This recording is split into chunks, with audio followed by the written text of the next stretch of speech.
నా పేరు కావ్యశ్రీ. నేను గురుకుల కళాశాలలో చదువుతున్నాను. ఈరోజు నేను చెప్పబోయే అంశాలు గాలి, నీరు, భూమి. గాలి లేకుండా మనం జీవించలేము. గాలి చాలా స్వచ్ఛమైనది. గాలి లేకుండా మనం ఈ లోకంలో ఏ ప్రాణి జీవులు బ్రతకలేవు. అలాంటి గాలిని మన తరం వాళ్ళకి కూడా అందించాలంటే మనకు వీలైనంత వరకు మనం మొక్కల్ని నాటితే మన తరం వాళ్ళు కూడా స్వచ్ఛమైన గాలిని అనుభవిస్తారు. మనం ఇప్పుడు యూజ్ చేసే స్వచ్ఛమైన గాలిని మన తరం వాళ్ళు కూడా ఉపయోగించుకోవాలంటే మనకు వీలైనంత వరకు మనం మొక్కల్ని నాటితే మన తరం వాళ్ళు కూడా మనం పీల్చే స్వచ్ఛమైన గాలిని వాళ్ళు కూడా ఉపయోగించుకుంటారు. మనం వాహనాలను చాలా తక్కువగా వాడుకుంటే వాహనాల పొగ ద్వారా గాలి కలుషితం అవుతుంది. మనం వాహనాలను చాలా తక్కువగా ఉపయోగించుకుంటే గాలి కలుషితం కాకుండా మనకు చాలా ఉపయోగపడుతుంది. మనం పీల్చే గాలి స్వచ్ఛమైనదై ఉంటుంది. నీరు, రైతు భూమి మీద పంటని నాటితే భూమి చాలా ఉపయోగపడుతుంది. ఒక మొక్కని రైతు భూమి మీద నాటాలంటే ఒక మొక్క దాన్ని ఫలింపజేయాలంటే నీరు ఉపయోగపడుతుంది.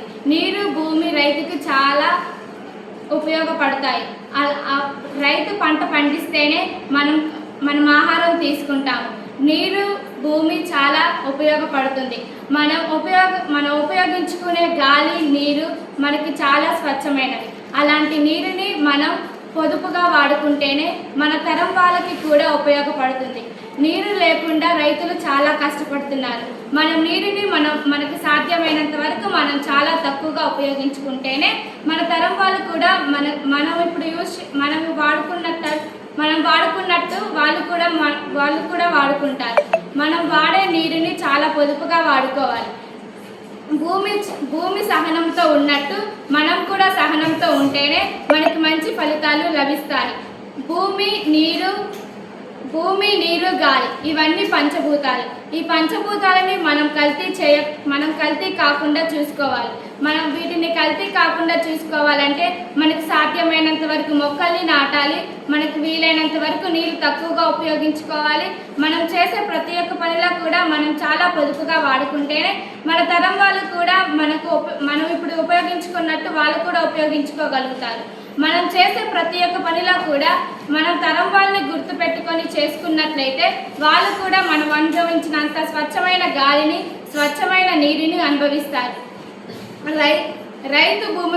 రైతు ఒక మొక్కని నాటాలంటే భూమి చాలా అవసరం. ఆ మొక్క ఫలింపజేయాలంటే నీళ్లు అవసరం. ఆ మొక్కలు నీరు ద్వారా ఫలింపజేస్తేనే మనకు స్వచ్ఛమైన గాలి వస్తుంది. ఇలాంటి గాలిని మనం కల్తీ కాకుండా చూసుకోవాలి. మనం ప్లాస్టిక్ కవర్స్ ఎక్కడ పడితే అక్కడ వేయటం ద్వారాగా చెట్లు సరిగ్గా నాటుకోలేక చనిపోతాయి. మనం అలాంటి కవర్స్ని మనం డస్ట్బిన్స్లలో వేస్తేనే మనకి చాలా ఉపయోగపడుతుంటాయి. మన ఇళ్లలో మన నుప్పులు గుంట్లు పెట్టుకోవటం ద్వారా మనకి చాలా ఉపయోగపడతాయి.